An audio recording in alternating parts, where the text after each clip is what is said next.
The Wall Street Journal is reporting that President Trump pressed the president of Ukraine 8 times to work with Rudy Giuliani to investigate Joe Biden's son. What do you know about those conversations? So you just gave me a report about a high-secret whistleblower campaign, none of which I've seen. I can tell you about this administration's policies with Ukraine. I remember the previous administration was begged by the Ukrainian people to deliver defensive arms so that they could protect themselves from Vladimir Putin and Russia, and they gave them blankets.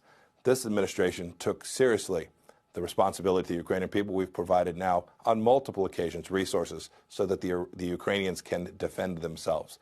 We've worked on that. We're working. We'll see President Zelensky this week. We want a good relationship with the Ukrainian people. Let me read something. We want them to have freedom and independence. But Martha, you say you know nothing about this, but let me ask you this question. The Ukrainian presidential readout of the conversation said they discussed, quote, investigation of corruption cases which inhibited the interaction between Ukraine and the USA. The president tweeted Saturday, it was a perfectly fine and respectful conversation. Do you think it's, quote, perfectly fine to ask a foreign leader to investigate a political opponent?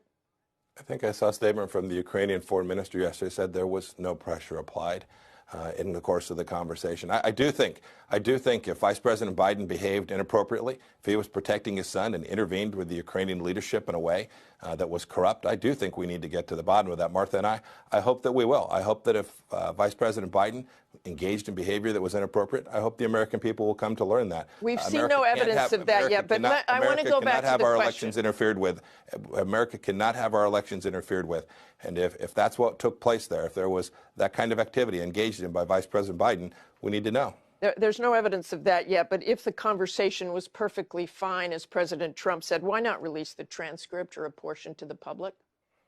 The White House will have to explain. They're loath, you know, Martha. We don't release transcripts very often. It's the rare case. Those are private conversations between world leaders, and it wouldn't be appropriate to do so except in the most extreme circumstances. There's no evidence that would be appropriate.